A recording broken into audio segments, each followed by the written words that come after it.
All right, so thank you very much for joining us today. I'd like to, well, I'm very pleased to welcome Benjamin Houard with us today from École Normale Supérieure in Lyon in France. And Ben is going to talk to us about some of his really interesting work on microwave measurements, particularly very precise photon measurements of microwaves in, I think, hopefully cavities and traveling waves, it looks like. So at this point, thank you very much for making the early start to talk with us in Australia all the way from France. We're really looking forward to your talk, and take it away, Ben. Thanks. Yeah, thanks a lot, Nathan, for the invitation. So it's a pleasure for me to talk here, and yeah, I'm glad we benefit from the positive effect of the COVID crisis to be able to talk abroad like this quite easily now. So Absolutely, let's it's fantastic. make the best of it. So please do interrupt me if there is any question during the talk. It would be much more interesting. Yes, so I'd like to discuss with you two experiments we've been doing on with superconducting circuits, and the goal of these experiments was to measure the number of photons and not only the presence or absence of a photon in a microwave mode. So just so that we're all on the same page, we will discuss here microwave modes. So this is the electromagnetic spectrum. So the microwave modes are in this frequency range, which is within the realm of electronics, where we can have very precise control of phase and amplitudes, and it's not in the realm of visible optics, let's say, which is about 5 orders of magnitude higher in energy, where there is maybe more control of precisely of the photon number. It's possible, and homodyne measurements. So it's a very different set of tools that can be used in the two ranges. And so if we now compare h bar omega to kBt, we can see that one big advantage of the optics realm is that it's even at room temperature, we are in a regime where h bar omega, the energy of a photon, is much larger than kBt. And for us, well, for the microwave modes that we are going to be interested in, which are much lower in energy, we need to cool down these modes using a dilution refrigerator, which brings the temperature down to between 5 milliK and 20 milliK, let's say, and so that we also reach this limit where there are no thermal excitations of the modes. So we're going to be interested in two kinds of modes. The propagating one. So here is a representation of a propagating mode in free space. So these are very hard to collect and measure efficiently. It's very hard to isolate these propagating free space modes from any environment, and so it's hard to keep them quantum. But we are going to deal more with propagating modes in waveguides. So either coaxial cables or on-chip waveguides like this microstrip mode or coplanar waveguide modes. But of course, we can also confine these waveguides and build structures which can be either three-dimensional, like these three-dimensional cavities, or this two-dimensional coplanar waveguide structure here. And these metallic structures, which have boundaries on the waveguides, resonate at some frequency, and so we can characterize these modes by a very simple model, which would be equivalent to a single LC oscillator, at least for the fundamental mode of these resonators. And so we have a harmonic oscillator. The Hamiltonian is just the energy of a single photon, hf, times the number of photons, n, and we'll be working at the temperatures which are much lower than h bar omega over kb. So the question I'd like to ask with you during this talk is how can we measure the Hamiltonian of this harmonic oscillator in one shot? The Hamiltonian is an observable, so it should be possible to measure this observable and get an outcome which is not 0 or 1, but which is 0 or 1 or 2 or 3, etc.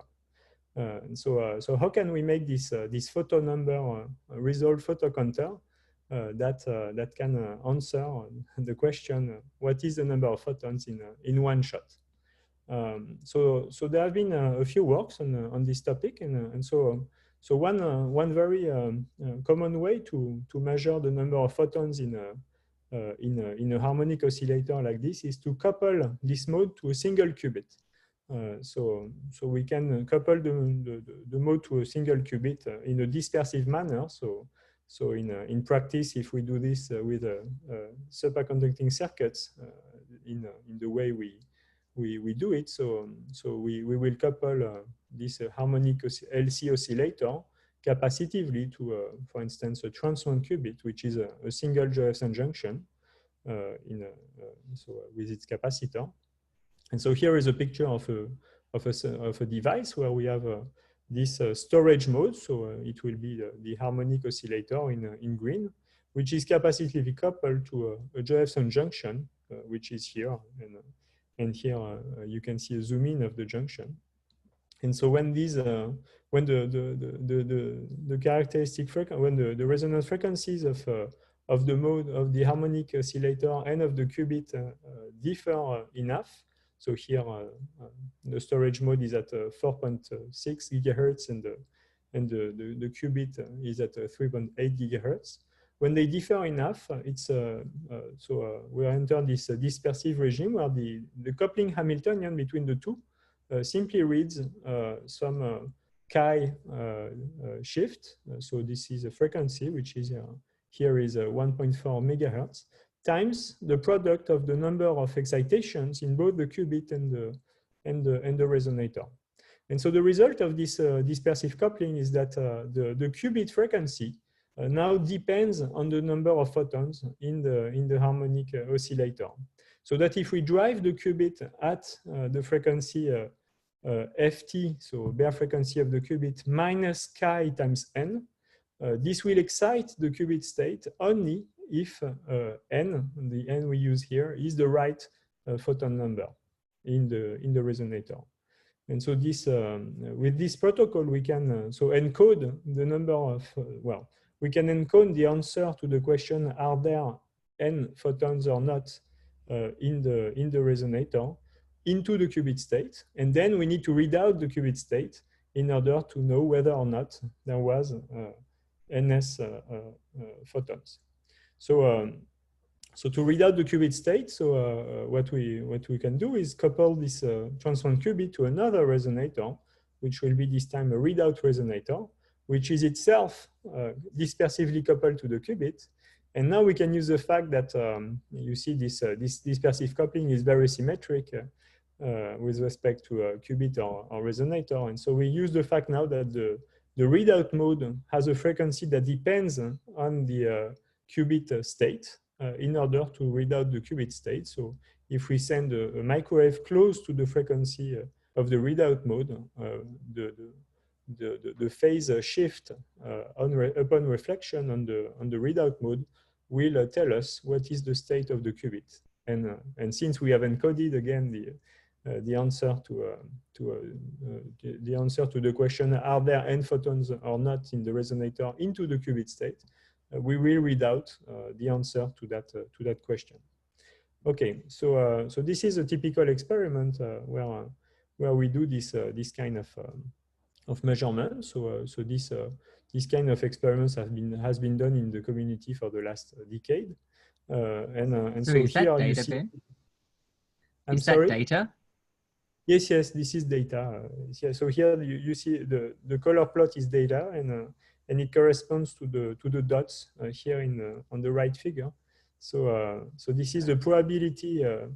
You see the probability to find the qubit state in the excited state as a function of the drive frequency. So here we use the qubit as as a so we basically probe the qubit frequency by changing the drive frequency at the qubit close to the qubit frequency, and measure whether or not the qubit was excited by this drive. So okay, when that's for instance, the most beautiful example of that data that I've seen, by the way. Oh, okay. Thank you very much. It's very, very no, lovely. we were really happy indeed. No, it's indeed quite clear here. So when so you see when you have zero excitations in the harmonic oscillator, so which is at the bottom here of this curve, but which is also these blue dots on the right cut. So a single peak appears, and this peak corresponds to 0 photons in the resonator. And when you increase the amplitude of the excitation, so you increase the average occupation of the harmonic oscillator, so you increase the amplitude of the coherent state that populate this mode, then you see more and more peaks appearing.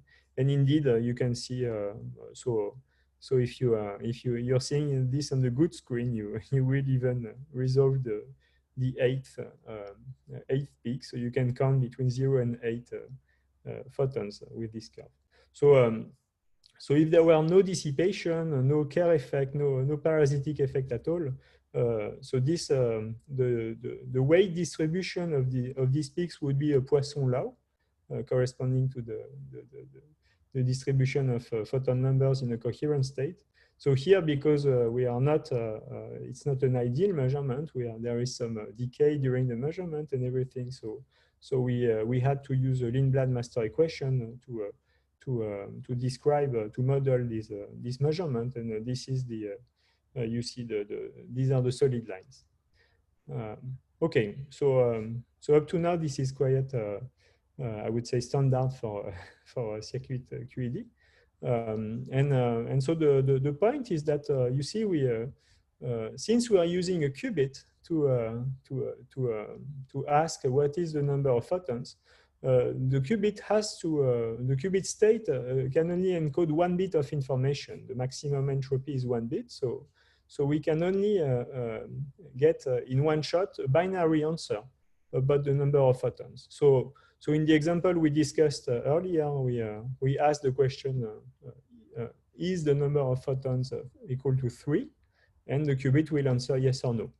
So how to obtain, instead of these binary questions, how to obtain a number between 0 and 8, let's say, out of many possibilities?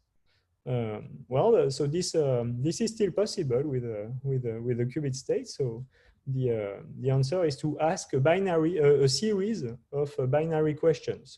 So if the harmonic oscillator is long-lived enough, we can simply ask many different questions with many different qubits, or using the same qubit that we reset each time, and make the number of photons more and more precise as we iterate on these questions.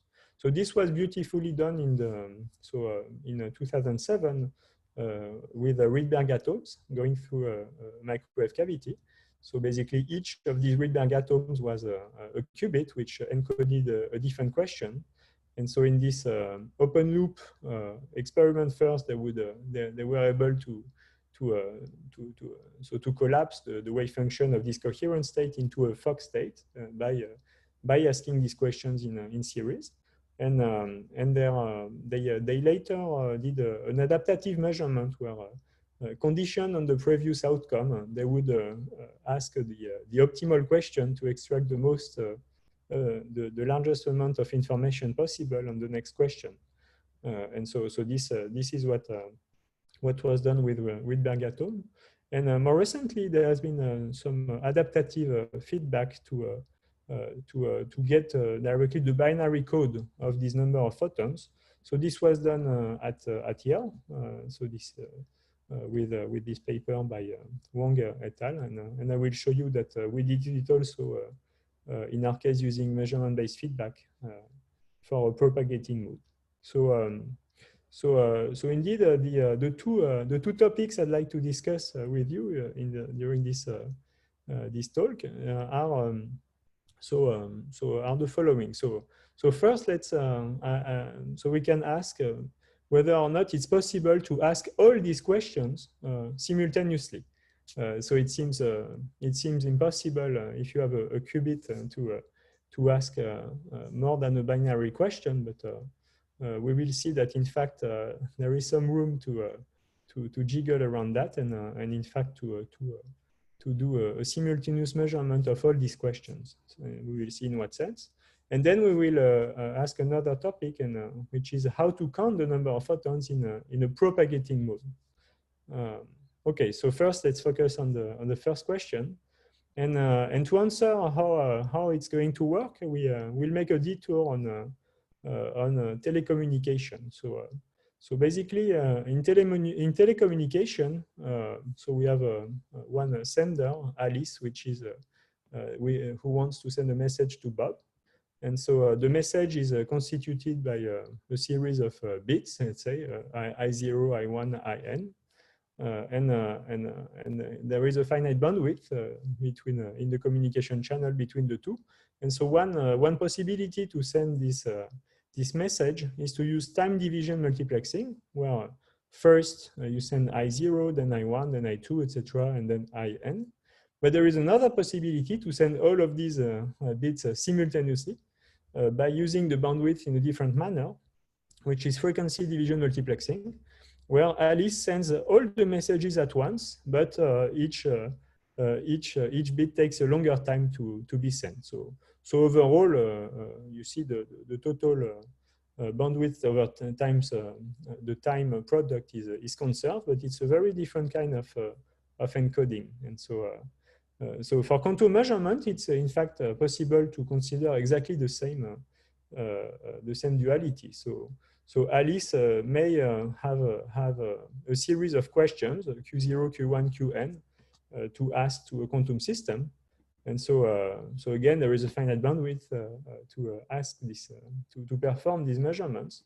And so in time division multiplexing, which is what has been done before in these previous experiments I mentioned, so a series of questions is asked in time. So first Q0, then Q1, etc., then Qn. But in fact, it's absolutely possible to use the bandwidth of the channel in a different manner and ask the questions Q0, Q1, Qn simultaneously at the same time, like this. So this is particularly timely because right now we have there are now quantum amplifiers, so microwave amplifiers which operate at the quantum limit with a bandwidth which is extremely large, and so it's actually timely to know how to benefit from this really large bandwidth in an optimal way, and so using all the bandwidth, or at least using the fact that we can use a lot of bandwidth to perform these measurements more optimally, more rapidly, is I think a very technically important and relevant question. Okay, so just a little bit of question. Sorry. Yes, Ariel. Yeah. Do you really mean that like frequency in the quantum measurement part? Yes. Oh, yes, okay. yes, absolutely. These would be different frequencies, indeed. Okay. So maybe I can show you on the actual example what I have in mind. Yes, so as we mentioned, when we couple this harmonic oscillator to a qubit dispersively, so the qubit frequency encodes the number of photons. So previously we said, okay, so we then have to use a readout resonator, read out the qubit state, and then we know what's the binary answer.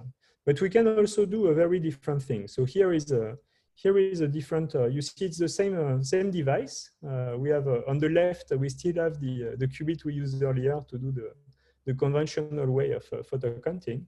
On the right, we couple here the harmonic oscillator to a qubit, which is extremely well coupled to a transmission line. So it's now you see here is a picture, zoom in. So the qubit is here, and it's directly coupled to, sorry, it's here. It's directly coupled to the transmission line, to this output port.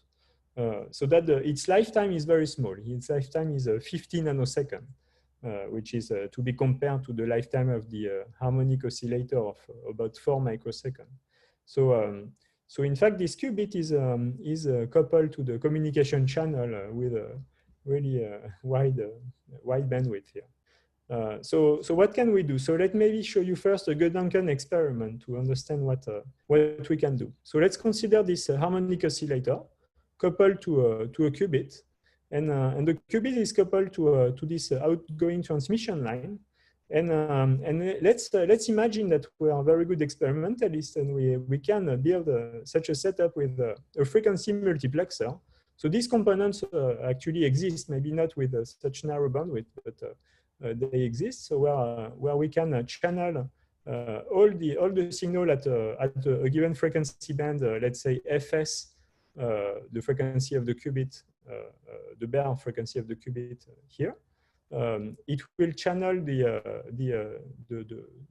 signals at the frequency Fs minus chi here, Fs minus 2 chi here, etc. So you see, we introduce this multiplexer, which will basically act as a router, which channels out the microwaves on a different path, condition on their frequency. And at the output of this multiplexer, let's imagine that we can have a perfect photodetector, which will click when a photon arrives. And then let's consider this experiment. So we start with the harmonic oscillator in the Fock state 2. So there are 2 photons. So if there are 2 photons, due to the dispersive coupling between qubit and cavity, the frequency of the qubit will now be Fs minus 2 chi, which are represented here by the yellow color. If there is Fock state 1, the frequency of the qubit will be bluish, so Fs minus chi. And if there are 0 photons, then the frequency of the qubit will be the bare frequency Fs. So we start the protocol by doing a very fast pi pulse, so short time pi pulse, so short in time that it will excite the qubit unconditionally. So no matter what's the frequency of the qubit will be now at the North Pole, which here in this convention is the excited state of the qubit. And then what happens? So the qubit will decay. So let's consider the first case, Fock state 2. The qubit decays. It will then release a photon, which will go through this path of the multiplexer, and the photodetector will click here at the output. And this the click of this photodetector will indicate that we have 2 photons in the cavity. If there is 1 photon in the cavity, well, the path will be the second one, not the third one. And so it will indicate here that we have a photon number 1. And if there are zero photons, then again, the frequency of the qubit will, the qubit will release a photon at frequency Fs, which will indicate a click at the top detector. So you see, with this protocol, we can indeed have, so the time it takes to determine the number of photons, no matter what's the, so no matter the number of photons we want to determine, it's constant. It's equal to the lifetime of the qubit, which is somehow the measurement rate, so the channel communication speed, if you want. Aria, yes, yes. So I'm not an experimentalist. I just want to make sure to understand this. Like when you excited the state of the qubit in order to measure the decay, I thought that if you want to excite it, you have to make a resonance pulse with a qubit in order to excite it. So then it seems like you need to know the frequency of it before the measurement. So you see, So if you so look, if you want to excite the qubit, you need to send a microwave at frequency Fs. Right. The frequency is resonant with Fs. But you see, if now if the time of your pi pulse, if the time of the pulse is much shorter than 1/100 times 1 over chi. So if it's a very short pi pulse in time, it will be extremely broad in frequency. Right? And so since it is broad in frequency, you can, like this, with a short pi pulse, excite the qubit unconditionally. So it will be excited. It will always be resonant if you want. So I see. That's what I see. Interesting. Yeah. So either you do that, or you do what we're going to discuss next. You do a frequency comb of pi pulses at each of the possible frequencies. Right. Yeah. Cool. Yeah. So okay. So in practice, we are not able to to build yet, at least, these multiplexers and photodetectors in series. But in parallel, but what we can do instead is the following. So you see, it's still possible to use to send a wave at the frequency of the qubit FMP here, and to ask. So if you want the reflection coefficient of a microwave coming at the bare frequency of the qubit, will encode some information about the fact that there are 0 photons or not. And at the same time, if we send a wave at each of the possible frequencies, FA, FMP, FMP minus chi, minus 2 chi, minus 3 chi, etc., we will get information on each of these measurement records, on each of these reflection coefficients about a given photon number. So here in this picture, you see that only the yellow amplitude was a dampened reflection, which indicates here that the number of photons is n equal 2.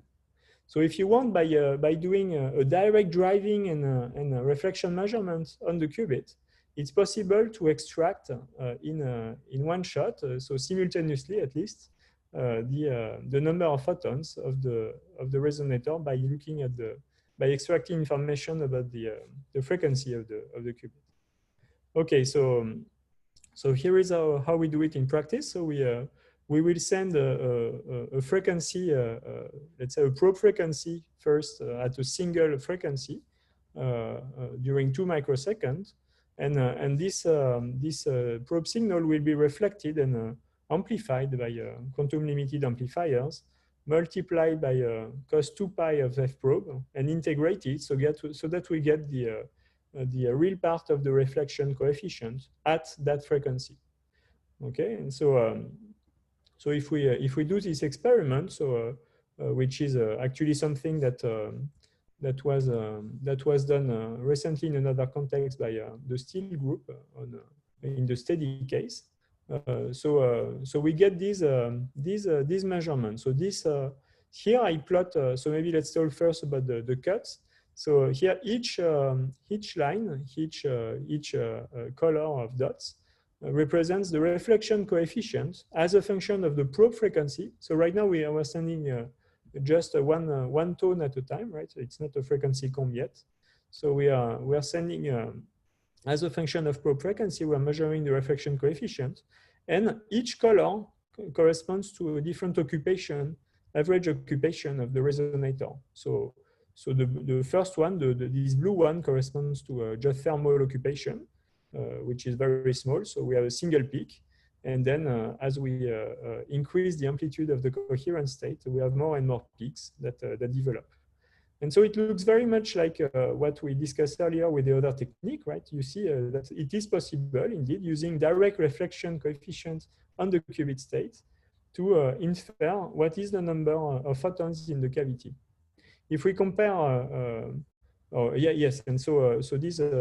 indeed, you see these each of these frequencies will correspond to one of the different colors I mentioned in the Gutt-Duncan experiment.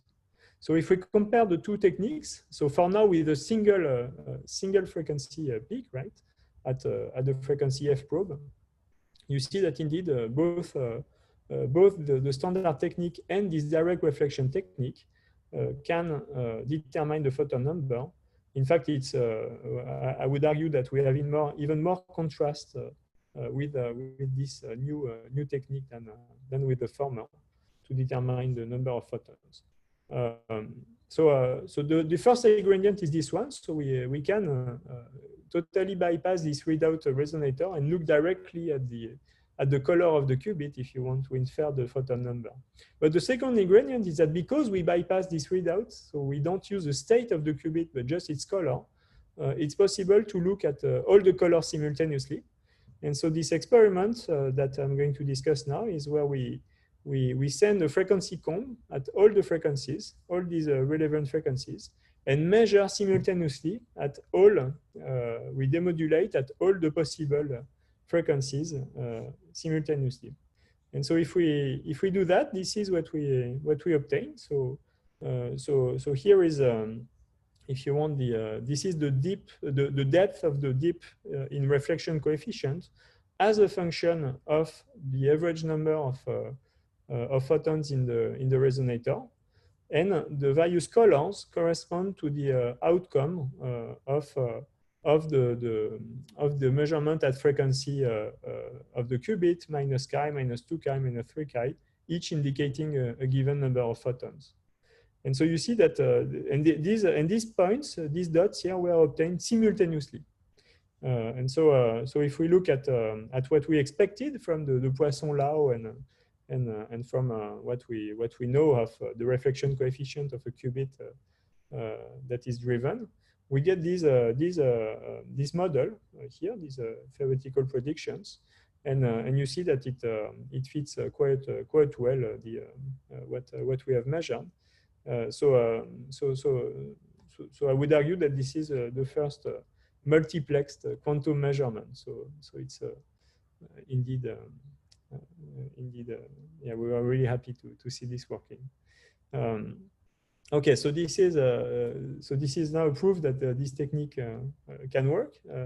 Maybe to characterize a bit more this measurement, what we can ask is what is the rate of information? At what rate do we get the number of photons? So one way to characterize this measurement rate is to look at the dephasing, so the decoherence that is induced by such a measurement.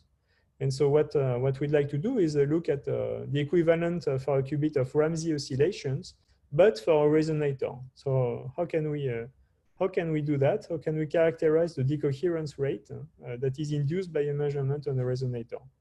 Well, in our experiment, as I already mentioned, we have this ancillary qubit, which was done to perform the standard measurement, and its readout mode. And so in fact, this is exactly what we need. These two bricks are exactly what we need to do a Wigner tomography of the mode. And so one way to characterize the measurement rate of this new measurement mechanism is to prepare the cavity, the harmonic oscillator in a coherent state of a given amplitude, here 1.55. Then shine the comb of shine this comb of excitations close to the qubit frequency, and then perform a Wigner tomography. And so Wigner tomography is working like this. So we first displace the mode by alpha, then measure the parity using the qubit. We can measure the parity of the mode. And this is directly within the factor 2 over pi difference, the Wigner function of the mode. So this is an example of a Wigner function we get with this measurement. You see here the Wigner function as a function, which is measured after 750 nanoseconds for an amplitude of the comb of gamma 1 over square root of 2. Okay, so now that we are equipped with this, what we can do is measure the Wigner function. So here we have less pixels because we are just interested in the coherence and not about all the Wigner function. And so what we can do is measure the average value of the X quadrature, which is the integral of real part of alpha times weighted by the Wigner function, or average value of the momentum, the equivalent of the momentum, which is the integral of the imaginary part of alpha weighted by Wigner function. And we can plot these two quantities over time by doing this measurement. So here you see the Wigner function as a function of time, which started in a coherent state, so with a nice Gaussian shape, and then evolves in time by rotating and decohering. And so you see the evolution of x as a function of time, which is a decreasing function of time. And here, without any excitation on the qubit, so without any measurement, we get a decoherence time for the resonator of 4 microseconds. So the decay time here is 4 microseconds. So now the question is what will be the decay time when we increase the drive strength at the qubit frequency? And so here I show you four movies corresponding to no excitation of the qubit, an excitation with an amplitude, so the Rabi amplitude of the qubit, so the Rabi rotation frequency would be 0.35 times the 1 over the lifetime of the qubit, 0.7 and 1.4. And if so, you will see these movies, and you will see that so the decoherence quickly occurs for some of them. You see that it's very blurred here, which is a sign that the measurement has been done. It's now a Fock state in the storage mode, and not a coherent state anymore. Maybe I can show this this animation again, and you will see that you see here we increase the drive strength, but in fact the decoherence does not arrive earlier for the largest drive strength. In fact, if you look carefully, it happens for this intermediary drive strength. So look at this drive strength. You see here it decohered while the others were still quite coherent with a large amplitude for this rotating coherent state. Okay, so we can characterize this this decoherence mechanism, and so measure the measurement rate as a function of the amplitude omega of the drive on the qubit.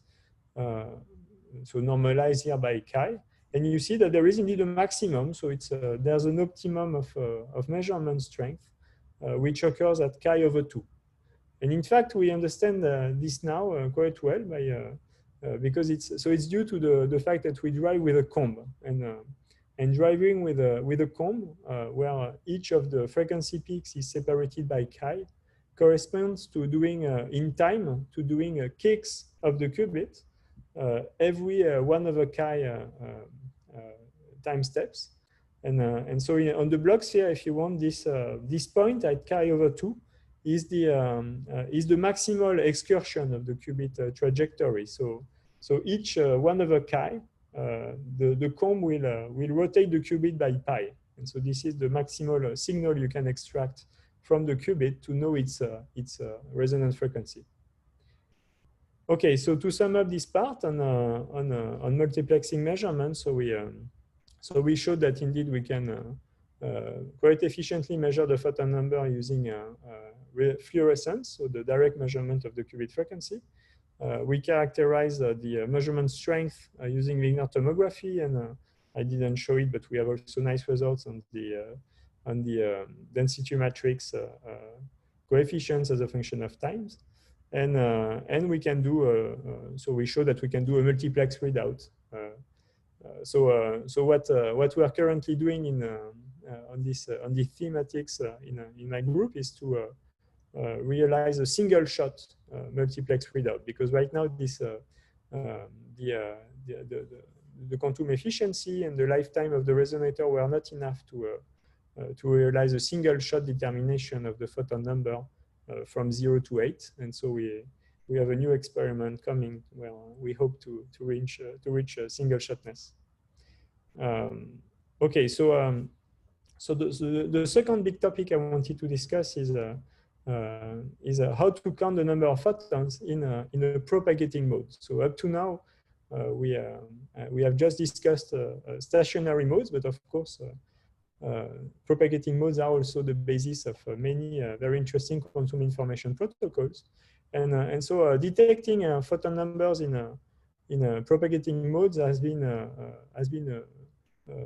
has given birth to a series of works, both theoretically and experimentally, and so most of them are photo detectors. So they can these devices can all detect whether or not one photon is there in the propagating mode, or at least ask a binary question about the mode, like its parity. And there are proposals also, and so up to now only one proposal. So I see that Arne, you are in the room. So only one proposal indeed is proposing a photon number resolved propagating propagating mode detector. And so what I'm going to show is a different approach to what Arne is proposing to perform this photon number resolve detection of propagating microwave mode. So the main component that we have used is the Josephson ring modulator, which is a circuit that can implement a three-wave mixing term between three modes, B, M, and C. And if we pump the C mode at the frequency omega B minus omega M, so buffer minus memory, we get this beam splitter Hamiltonian that will be able to swap one excitation of the memory mode for one excitation of the buffer mode, and reciprocally. And the rate of swapping will depend on the pump amplitude. So the idea of the experiment is the following. We have a buffer mode which is well coupled to the incoming transmission line from where the propagating mode will arrive. It's connected to this Josephson ring modulator I mentioned, which implements this noiseless frequency conversion. It's connected to a memory which will store ultimately the mode we want to count. And then the memory is equipped with a qubit and its readout resonator, which we use in the standard way to do the photo counting. In fact, we use the optimal way, a new kind of optimal way, but I'll show you how it works. So the protocol is like this. So we have an incoming wave packet, which is in the quantum state psi. We don't know what it is. We catch, so we have to know, so we don't know what is psi. It can be arbitrary, but what we have to know is the shape of this wave packet. So sending a microwave pump on the Josephson ring modulator, we can catch this wave packet and store it in the memory. Then we count the photon number in the memory using the qubit and its readout resonator. And in the end, we can reset the device by sending a pulse again to swap back the excitation in the memory into the outgoing port. So in fact, in principle, this device is QND.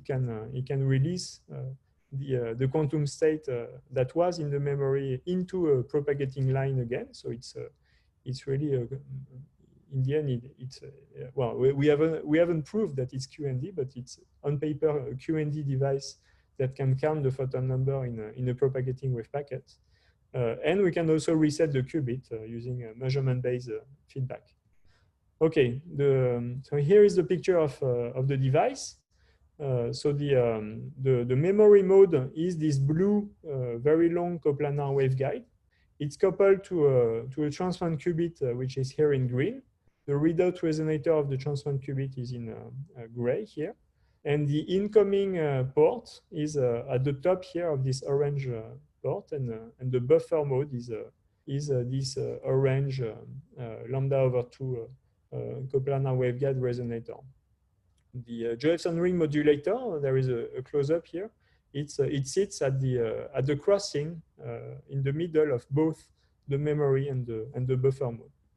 So the buffer mode has a very short lifetime because we want it to be well coupled to the incoming microwave port. So it's 8 nanoseconds, while the memory is a high Q resonator, which has a lifetime of 4 microseconds. And so the qubit frequency is here 5 gigahertz. So it's a dispersive regime again. with a quite long coherence time.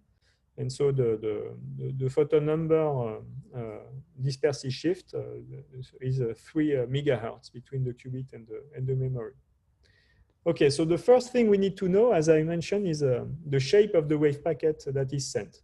So let's imagine that we have a process which sends an unknown quantum state, but it's repetitive. It sends it million times, and we just want to determine what each time what is psi, but we know that the envelope is always the same, but we don't know the envelope yet. So what's nice with this device is that we can determine in situ the envelope of the wave packet. The way to do it is so imagine that we do these experiments where we send. So we did this experiment actually. We sent wave packets with arbitrary shapes like this, like this Batman figure at the bottom, and the way to determine in situ, to detect in situ this envelope, is to apply a pump at the at the frequency difference between buffer and memory, a short pump, and then count the average number of photons in the memory. So doing so, we get these curves. So for these wave packets, these incoming wave packets, you see we can reproduce them quite well. So this on the left is what we sent at the input of the dilution refrigerator. And on the right is what we measured as what is actually coming into the device. And if we simulate the shape of the wave packet that arrives at the device, given its bandwidth and everything, we get a very good match. So these shadows corresponds to our model of what actually was arriving when we send this at the top of the fridge. So you see it seems to work quite well. So now we have a tool to know the envelope of the wave packet that is sent. And the question is now how to catch this wave packet with an arbitrary shape that we know. So how to catch? Well, you see, if you want to catch everything that's coming in, it means that nothing must come out. So the equation we have to solve is what should be the pump as a function of time in order for the outgoing amplitude on the buffer mode to be 0. So we want no field coming out, so everything catched. Question is what is the input amplitude? So I will illustrate these equations on 2 examples of input amplitude. So either this Gaussian shape or this exponential rise shape.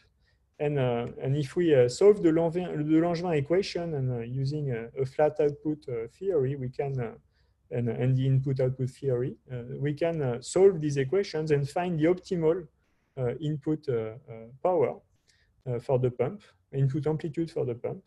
And you see here, these are the solutions are the purple lines. In practice, we used so we did the experiments with a cosecant shape for the input. And so this is the shape of the input signal we use in the experiments that are coming. The optimal pump we calculated was this shape here, and with that we could measure using a determination of the power we keep when we catch and then release in the line this wave packet. We got an efficiency of catch of 92%. So 92% of the power that is sent is catched into the memory. Okay, so how do we count now? So we didn't use this new multiplexing technique. We used the standard one, but in a more evolved manner. So essentially, yes? Can I ask a question about the previous slide before you move on? So the Josephson ring modulator, it's to activate like a beam splitter interaction, or? Yes, absolutely, absolutely. So what's the main advantage of that one? I guess you could use I guess there are different devices you could use, like a snail or even just a single junction. What's the main advantage of the JRM for this? Yes, yeah, thanks for the question. So the JRM, so like the snail actually, but contrarily to a single junction, you can with it find an optimal flux where you can cancel out the Kerr effect. So if you want the parasitic nonlinear terms of higher orders, like cross Kerr between pump and buffer or pump memory, so these higher terms would directly impact impact the evolution of the quantum state inside of the memory, and also impact the efficiency of the cache. So by using a JRM like this, we can sit at the proper flux that cancels out these nonlinear terms. So ideally, we would cancel out all the nonlinear terms. In the experiment, we still have some self-care in the memory, self-care rate in the memory, because of the transmon, which is connected to the memory and which has a participation ratio which is larger than that of the JRM. So we cannot cancel out completely the Kerr effect, but at least we eliminate many of the imperfections that would arise if we were to use a single junction.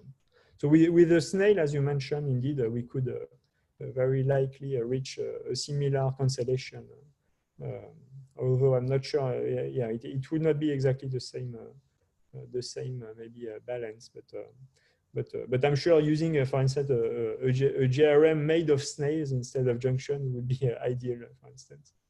Yes. Thanks for the question.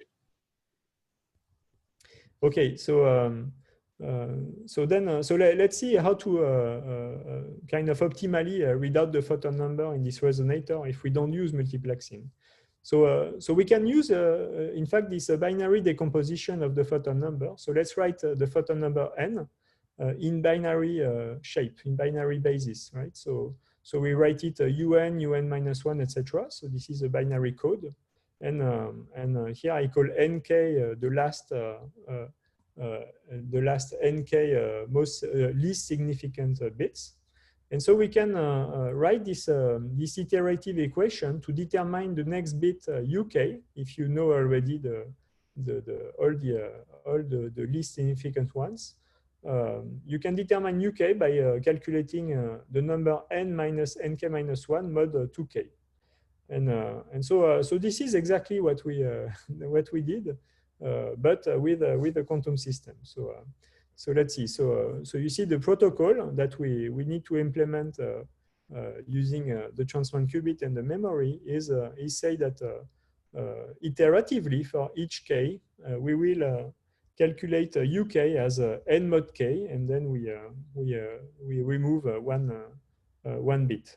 So this was actually proposed already by Serge Haroche and Jean-Michel Raymond in '92. And it was performed on a resonator, but non-published in Yale in 2016. And it was more recently done in a different way at Yale too. So let me show you how that works for the first, so for the least significant bit, so bit U1. For the bit U1, the least significant bit is just the parity bit, right? So what we do is we apply a pi over 2 pulse on the qubit, then wait for a time pi over chi.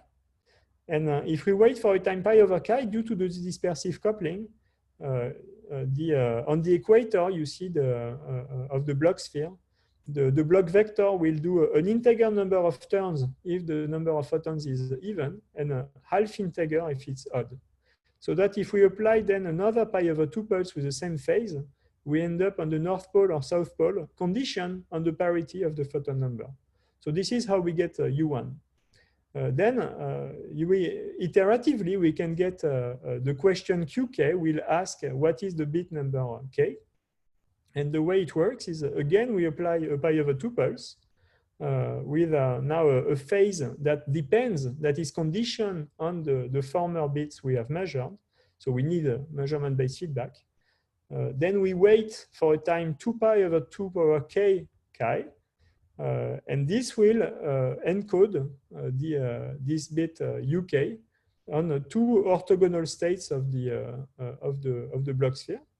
And then we need to apply a pi over tuples with the proper phase we calculated by feedback to encode that on the 0 or 1 state of the qubit. Okay, so this is the protocol in practice. So we send in our experiment a wave packet with a cosecant shape and an amplitude alpha. We catch it with the optimal pump we calculated, efficiency of 92%. Then we ask the question Q1 on for the first least significant bit. Then by measurement-based feedback, in 200 additional nanoseconds due to the feedback latency, we can ask then the second question on the second bit. And then we stop there. So you see, we count from 0 to 3 photons here in this experiment, so 2 bits. And then we reset by releasing the memory state into the outgoing port of the buffer and by doing a conditional reset on the qubit. And here you can see the experimental results on the, so as a function of the amplitude of the field that we sent in this propagating wave packet, this is the probability of having 0 photon, probability of having 1 photon, probability of having 2 photons, and probability of having 3 photons. And so the green diamonds are the experiment. The ideal case of a Poisson law would be the dashed lines, but again, with due to some some imperfections like this care effect in the self-care effect in the memory or the finite losses during measurement, we don't get exactly that, and so we get our model for what we should get is the solid line. So we believe we understand quite well what's going on. But still, you see, we can indeed count in one shot the number of photons in this propagating wave packet. So maybe to finish up, I would say that we have characterized very accurately using a Wigner function tomography, our model versus the experiment. So we do here a Wigner tomography of the state in the memory conditioned on what we have read out on the outcome of the measurement of 0, 1, 2, or 3 photons modulo 4. And you see that indeed we get a very reasonable agreement between the experiment and our model. And because of that, we can infer what we would have got if we had sent Fock states instead of coherent states. And so if we, you see, this is the probability here, the probability that we would have got the answer 0 photons, 1 photon, 2 photons, 3 photons. So if we, for instance, you see, if we had sent the Fock state 2, we would have got the answer m equal to with 73% fidelity. Okay, so this is so this is to be compared with the totally random outcome, which would be 25%, right? So this is still well above randomness. Okay, so to sum up, so this device is able to do an in situ envelope detection, which enables us by computation to find the proper pump to catch, and we get more than 92% efficiency. It's a lower bound actually. We were able to demonstrate the photocounting of coherent states as a function of the amplitude in the propagating wave packet, and we are able to resolve up to 3 photons in this experiment. So we are basically now limited by the finite lifetimes of the memory and of the qubit, but we can. I mean, it's reasonable to think that we can do much better, and so this technique should enable us to go to much higher photon numbers. Okay, so it's time to thank you for your attention and to thank the people who have done this work on a daily basis. So for the first experiment, this is mainly the work of Antoine Essig and Quentin Ficheux. And for the second part of the work, this is the work of Rémi Dassonville and Réhouven Assouli. And with that, I thank you for your attention and welcome questions. Thanks very much, Ben. That's a fantastic talk. Really, really beautiful data to see. I really enjoyed that. So at this point, I'd like to encourage anyone who has questions to just unmute themselves and ask away.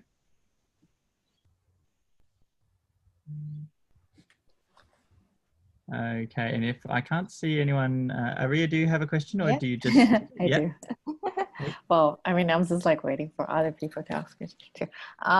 Maybe just a few questions that I just want to clarify.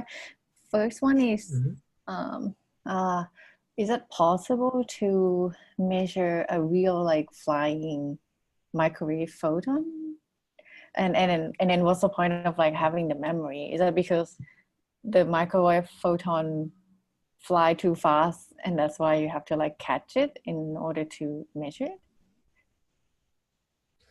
Yes, so in fact there have been many. So if it's a single photon you're interested in, if you want to distinguish between 0 or 1, then no, this is in fact possible to find this without catching this photon and measuring it as a stationary state. So this was this has been done already. For instance, you see in this.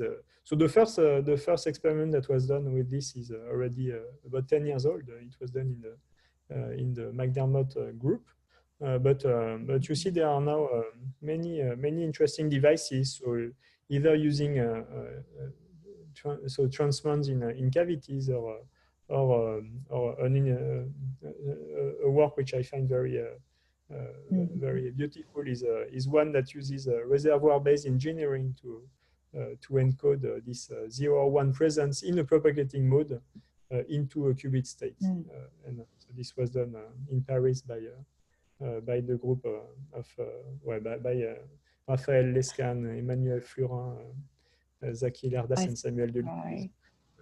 So if now you're interested in photon number resolved without catching in a stationary mode, so this is precisely the proposition of Arne, who's here. So Arne, you can comment.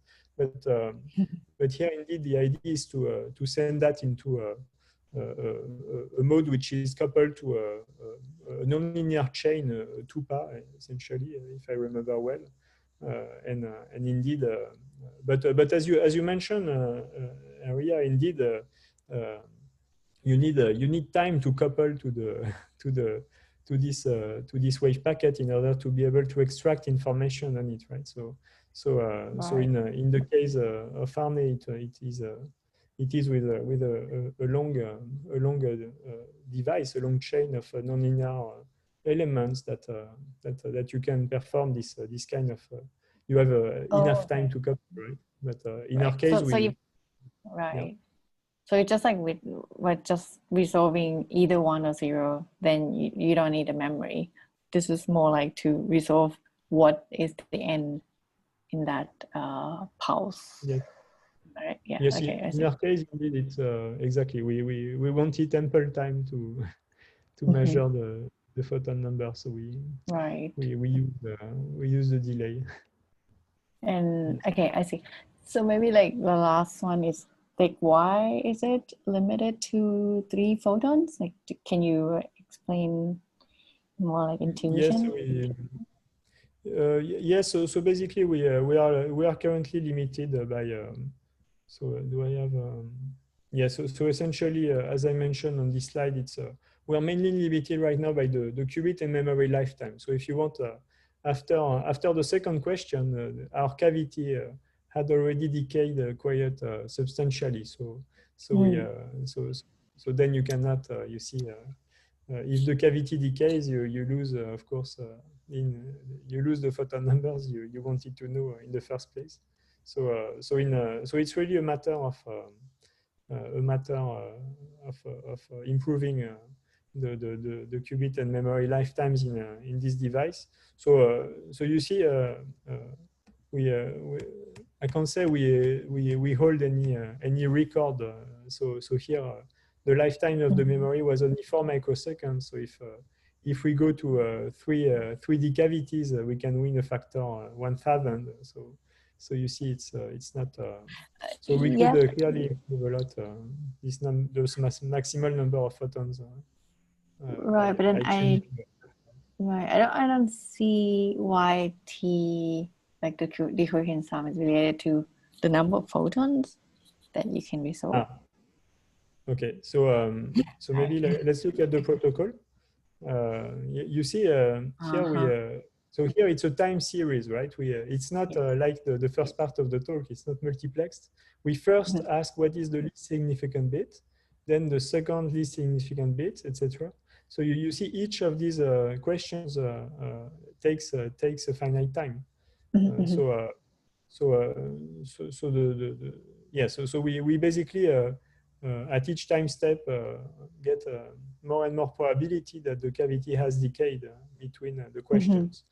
And on the qubit side, it's also possible that so for instance, if we encode you see if we encode the outcome of question QK, so let's say we encode the bit UK being 0 on the excited state and the bit being 1 on the ground state, then you see it's more probable that the ground state stays there, but the excited state may decay during measurement.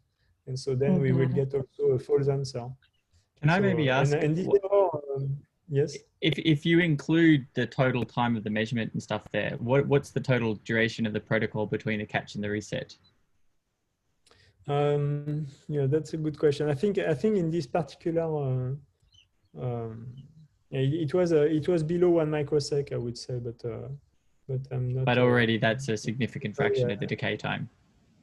Yes. It's well, yeah, indeed.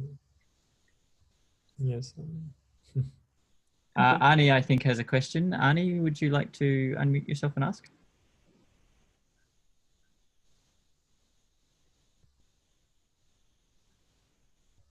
The sort of numbers you showed on the last slide. So if I understand correctly. Sorry, Arnie, you just, I don't know why, but your first part just cut out there. Could you repeat the question from the beginning? Yeah, okay, sure. Yeah, so if I understand correctly, if you catch the photon, you detect it with like very high fidelity, right? 99% in the single photon case. So the main limitation is the catch efficiency. Yes, indeed. The catch efficiency. Well, the catch efficiency is so for some technical reason we were not able to get the exact number on the catch efficiency. It's a lower bound. It's between 92 and 100%. Because we had parasitic reflections basically, and so we cannot. So we hope it's larger than that, in fact. But yes, indeed, we have so this. You see these numbers here again are inferred from our model, right? So there must be some. Well, they're correct up to the correctness of our model, which we are quite confident about, which we are confident because of this good match between linear functions and that are predicted and the experiment. But still, you see, for instance, this 99% fidelity for the state 0. It is to be compared to what we can actually measure for the dark count probability, and the dark count probability is 3% in our case. So we know that the exact number here should be 97%. So yeah, this is the number we could actually replace by an actual measurement because we can prepare state 0, of course. But does that include is the catch efficient? Is that 99%? Is that the total fidelity? So it includes the catch efficiency. So it includes indeed it already includes the catch efficiency. So here it's catch efficiency must be much higher than 92 then, since you get to 99, or you don't need to catch it perfectly to detect it, I guess. Yeah, you see when it's the Fox state 0 is quite special, right? Because if you don't catch it, you're right also. Ah, 0. Okay, I didn't. Yeah, okay, that makes sense. Right. Yeah, okay. I thought that was the single photon for some reason. Yeah, okay. No, that makes sense. Yeah, so the vacuum is a bit special, I would say. Yeah. You can catch vacuum 99%. Yes. All right. Yeah, so unfortunately, we don't know the catch efficiency exactly. Yeah. Mm. Okay, thanks. All right. So since while other people are waiting, I also have some questions. Actually, I've got far too many questions to ask here, but I'll ask just one or something. Just going back to this measurement that you did of the dephasing of the cavity in the first part of the talk. Yes. My understanding is that typically many of these experiments, if you look at, if you model the dynamics of the experiment, in fact, the behavior is very well modeled by a cavity that has like a short T1, but effectively like a long T2 time. Is that the case? Is that not the case here, basically because you're coupling to this multiplexer qubit? Is that what creates, is it just because it's coupled to the multiplexer that it dephases so quickly there? Yeah, so it's a very, very good question. And so indeed, so here the first point here, which is what happens when we don't have any excitation at the input. Right. So it should be the dephasing rate. So there is still some part which comes from the decay rate gamma 1, right? Because we, as for a qubit where gamma 2 is at least gamma 1 over 2, here there is also some finite decoherence time rate due to the decay. But in fact, as you notice, there is more decoherence than just explained by the relaxation. And so, this we understand that by the thermal occupation of the multiplexing qubit, in fact. So you see if there is some residual thermal excitation of the multiplexing qubit, indeed it will induce some measurement rate by the very same protocol we are discussing here on the photon number. And so this we think we understand quite well indeed what. That this right. In some sense, the dispersive coupling basically makes the frequency of the storage cavity a bit uncertain. Yes, exactly. So right. This is indeed the coupling. So in the current version of the experiment that we are about to cool down, we have added a Purcell filter here at the output port, so that basically it's the reverse kind of Purcell filters as usual. So we forbid any photon coming from the storage mode to go out. But we can couple the qubit much better to the environment, and so the measurement rate will be larger, and we hope we have done a better job at thermalizing the qubit here using a well thermalized 50 ohm, but we will see. Yeah. Okay, that's really interesting. And I think, I mean, I was also curious about then the decay in the second part of the experiment. So so here you were just measuring the T1 decay of the cavities. Is the so you were talking about this, you have this catch and this reset part of the protocol.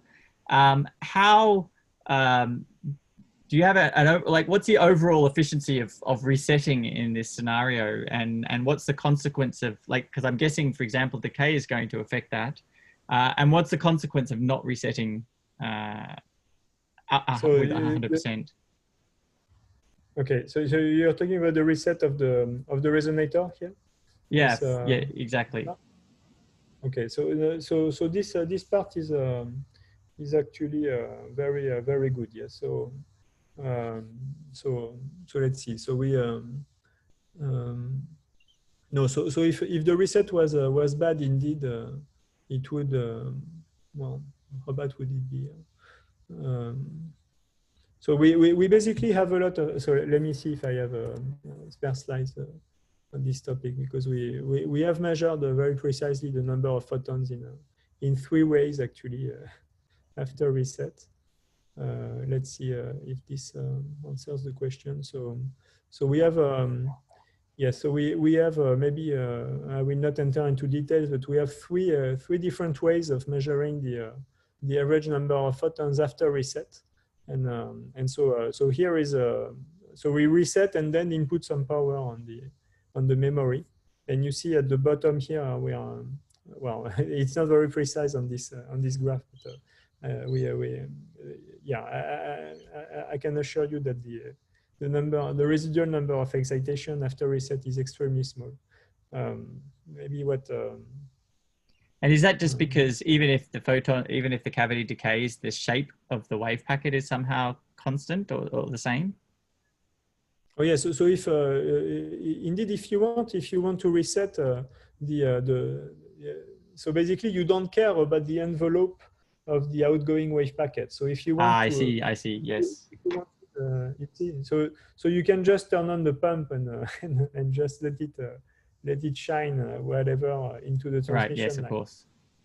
So in fact, in the experiment, we wanted at some point to show QND-ness. So we chose a very precise shape for the pump and try to measure the outgoing, so to do a Wigner tomography of the outgoing wave packet to see if it was QND or not. But we did not succeed in that for technical reasons.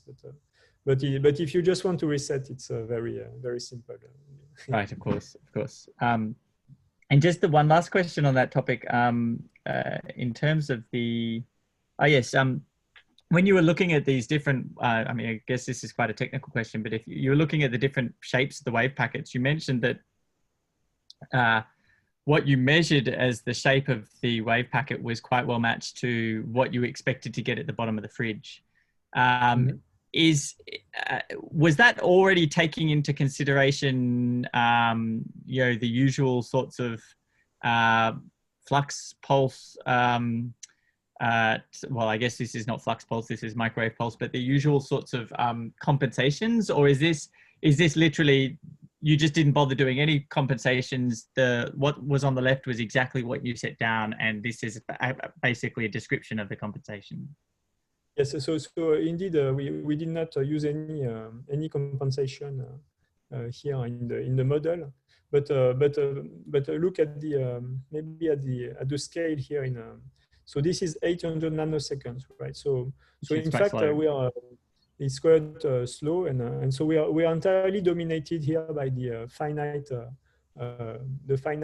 beam splitting rate of this Hamiltonian, which is we are dominated by the buffer coupling rate, which is not infinite, of course. And so essentially this whole deformation comes from a filter which is due to the finite lifetime of the buffer. Right. So it's some basically low pass filter from the fact that the buffer that to do with the Josephson ring modulator. Yes. So we don't have to take into account what. So the rest of the lines are I guess, also deforming a bit these pulses, but not at this time scale. So did you try to fix that in the actual experiments to improve your catch efficiency, or? No. So in the experiment, what we did is use this exactly calculated pump shape, and then we tried to jiggle a bit around it, so doing experimentally some optimization on the pump shape starting from that point. But we found that in fact it was the optimal already. So we did not. I mean, at least in the phase space, starting from this initial condition, it was the optimal for us. But if you have a drive pulse that's sort of low pass filtered, could you not try to actually pre-compensate that so that you can, do you think that's what's limiting your 92% catch efficiency, for example? No, I'm not sure, because let's see, I can show you how we. Yes, so this is the kind of. Okay. Sorry, let me. I need to unhide 2 slides. Okay. So we measure the catch efficiency. Okay. So we measure the catch efficiency in this way. We send a microwave pulse on the device. Then first we don't pump and we just measure what's coming back. We get this shape, and then we send the pulse, catch it, and at a later time release it, and we compare. You see the power, the energy, the total energy coming back. We compare that to the total energy coming in, and so this is the back and forth efficiency, if you want. So here it was not the optimal shape. So you see there is here a quite large amount of power that has been that has not been catched. But if we do that with the actual pulse, we get so with the optimal pulse we get this curve. So for the back and forth efficiency as a function of the waiting time. And so this is where we so this is where we infer the efficiency.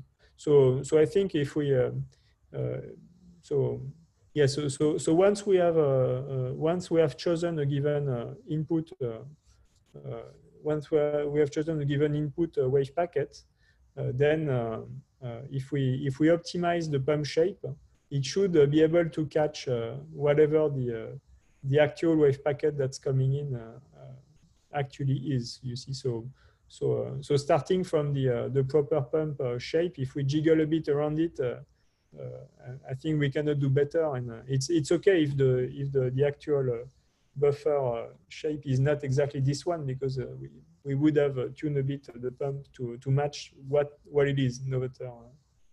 You see, so compensating would not, I would say, improve it. It would maybe improve the agreement between what we expect of the optimal pump shape and what is the optimal pump shape.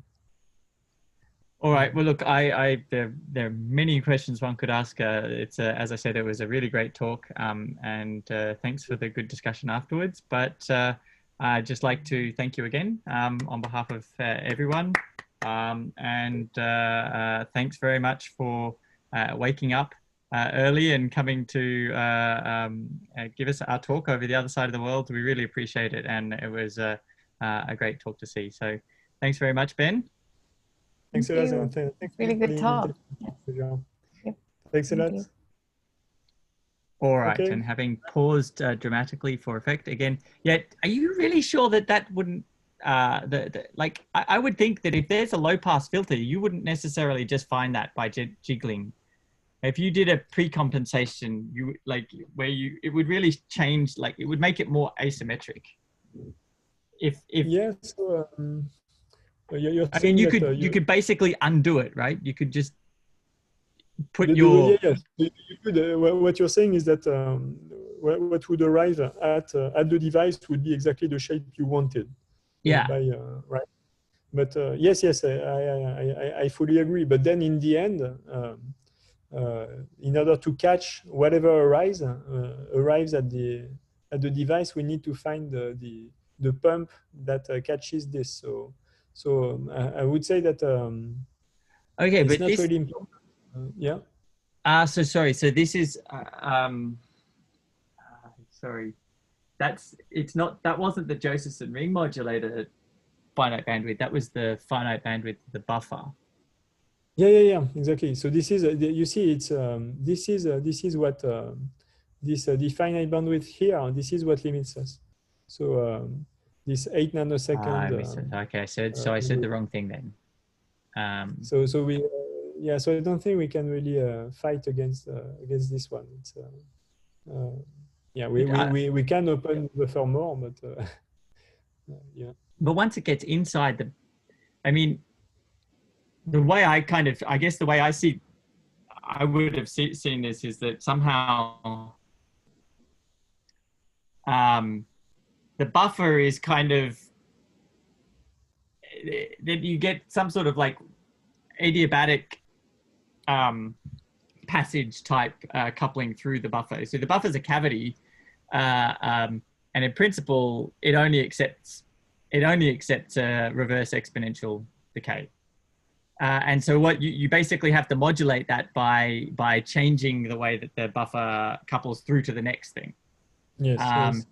And so somehow I assumed that the filter that you're measuring is in fact like in some sense, it's not relevant what filtering is happening inside the buffer, because somehow the shape pulse that's relevant is the pulse that's arriving outside the buffer, and that really it's just a matter of shaping the pump pulse to catch. And I would have thought that if anything that any decay, what am I saying? I guess that I would expect that any filtering would be the filtering of the kind of ramping up the JRM pulse somehow, rather than the like matching that the right way.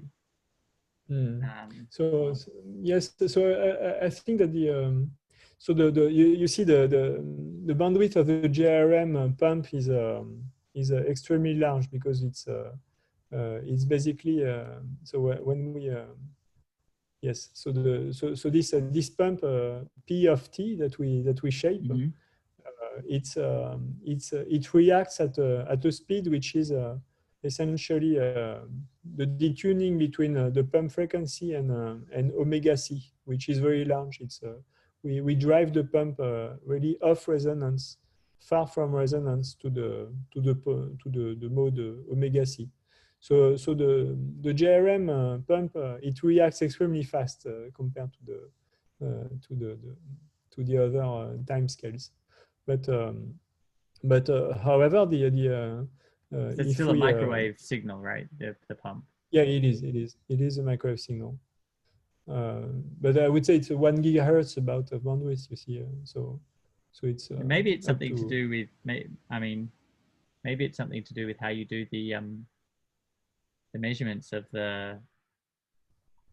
I mean, somehow when you're doing this measurement of the shape that's in the buffer, it's not obvious to me that you're measuring somehow the shape that gets into the buffer. You're measuring really the shape that arrives at the buffer. So no, that's right. But let's see. So I don't see how the filtering of that actual cavity plays a role.